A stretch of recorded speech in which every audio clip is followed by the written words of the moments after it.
Something unusual is happening on the Las Vegas Strip tonight.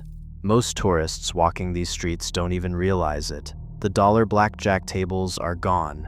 Resort fees have quietly climbed past $35 a night. Crowd density has dropped by 40%. The city that was built for everyone is being quietly redesigned, and who it is being built for now changes everything. On any given weekend in the 1990s, the Las Vegas Strip pulsed with the energy of mass tourism. Casino floors buzzed with rows of $1 and $5 blackjack tables, drawing crowds of first-timers and regulars alike. Families lined up for all-you-can-eat buffets that promised steak, shrimp, and desserts for under $15. Hotel packages bundled airfare, rooms, and show tickets for a price that made a spontaneous getaway possible for middle-class travelers from across the country. Parking was free at nearly every resort, a small but telling signal that visitors were welcome to linger as long as they liked. This model was built on volume. Operators counted on thousands of guests filling every seat at the slots, crowding the lobbies, and queuing for buffets late into the night. The average daily rate for a hotel room hovered near $120 in the early 2000s, with resort fees either non-existent or capped at $10. Nevada's gaming tax structure encouraged casinos to keep table minimums low, maximizing the number of hands played and the churn of chips across the felt. The Strip's reputation as an affordable playground was reinforced by national advertising campaigns promising fun for the whole family. Visitors could walk from one themed mega resort to the next, sampling the Eiffel Tower, Egyptian pyramids, and pirate battles all in a single evening. For decades, the city's economic engine ran on the idea that anyone, regardless of budget, could step into the lights and try their luck.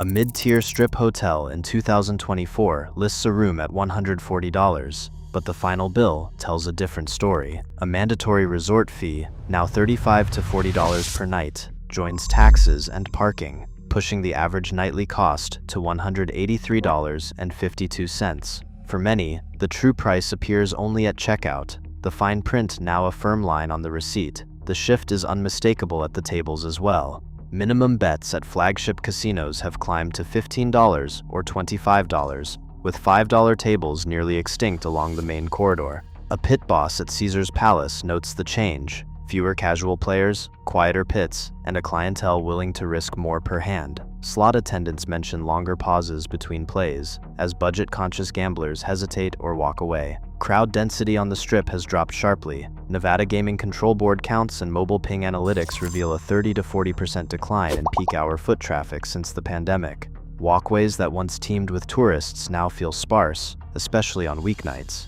Meanwhile, VIP lounges and high-limit rooms draw steady business, catering to a narrower, wealthier crowd. On October 28, 2023, a ticketing glitch in a Wynn VIP lounge sparked a sudden stampede, injuring 3 people and igniting a wave of online anxiety. For many, the evidence is clear: higher costs, fewer affordable options, thinner crowds, and the occasional viral scare now define the Strip's new reality.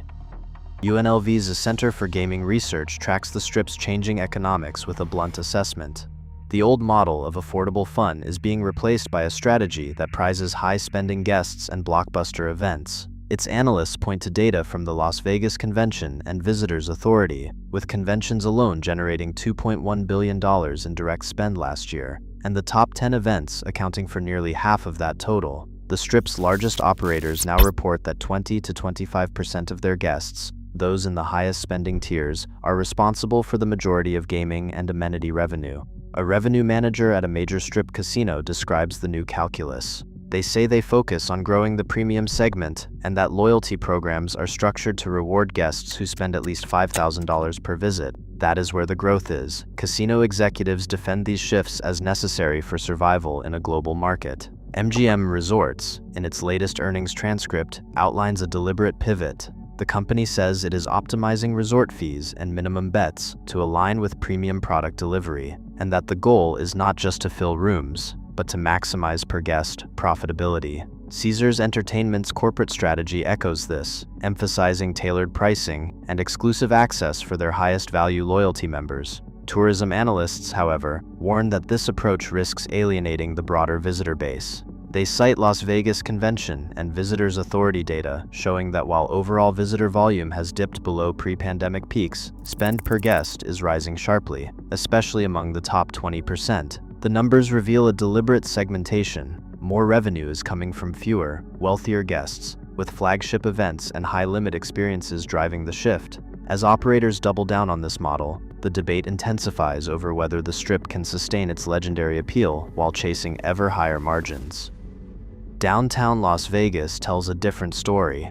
On Fremont Street, the lights still draw crowds, but the faces have changed. A business owner who has run a casino here for over 20 years describes the shift as unmistakable. He says they are seeing folks who used to stay on the Strip coming here for the first time in years. They are looking for value, for that old Vegas feeling. Numbers back him up. According to the Fremont Street Experience Economic Impact Report, downtown foot traffic rose by 12% between 2022 and 2024.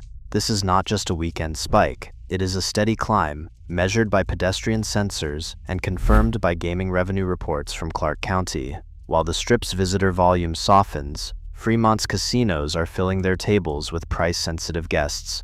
People who once would never have left Las Vegas Boulevard. Survey data from the Las Vegas Convention and Visitors Authority paints a sharper picture. In 2018, 85% of middle-income visitors said they plan to return to the Strip within 2 years. By 2023, that number had dropped to 70%. The decline is concentrated among guests earning under $75,000 a year, a group that built the city's reputation for accessible fun. Many now split their stay, booking one night on the Strip for nostalgia, then moving downtown to stretch their budget. The average spend per downtown visitor remains 10 to 15% lower than on the Strip, but the volume is rising, and so is the sense of loyalty among these return guests. For operators on Fremont, this migration is a lifeline. For Strip executives, it is a warning sign. The more the classic Vegas crowd drifts downtown, the greater the risk that the Strip's transformation becomes a permanent divide, one that leaves behind the visitors who once made Las Vegas the city where everyone belonged.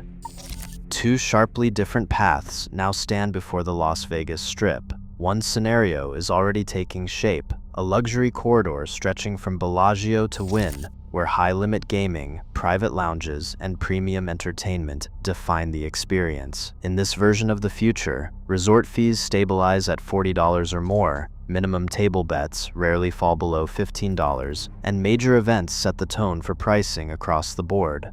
Operators invest in exclusive amenities and digital concierge services, targeting guests who spend thousands per visit. The Strip becomes a showcase for global conventions and celebrity residencies, with the average visitor more likely to arrive by private jet than on a budget flight. But the alternative is visible just a few miles north, where downtown Las Vegas is capturing the value-seeking crowd. Fremont Street's casinos are filling tables with guests priced out of the Strip, offering lower minimums and transparent fees. This path preserves the classic Vegas promise: accessible fun and a sense of belonging for the everyday traveler. The risk for the Strip is clear. If the luxury-first model fails to deliver consistent growth, or if competitors like Atlantic City and Macau adapt faster, the Strip could lose its grip on both ends of the market. The next decade will reveal which vision prevails, and whether Las Vegas can remain a city for everyone.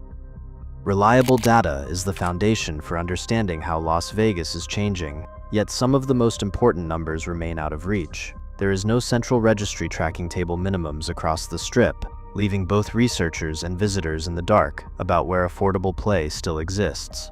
The Nevada Gaming Control Board publishes an annual survey, but participation is voluntary, and the results are often incomplete. This lack of transparency complicates efforts to monitor how rising minimums affect who can participate in classic games. To address these gaps, policy experts have proposed deploying sensor networks to measure real-time foot traffic and table activity, providing a clearer picture of crowd density and player churn. Meanwhile, the Las Vegas Convention and Visitors Authority has begun developing a Visitor Experience Index, a composite score designed to track satisfaction, value perception, and accessibility across different price tiers. With better data, operators and policymakers could respond more precisely to shifting visitor needs, rather than relying on anecdote or incomplete snapshots.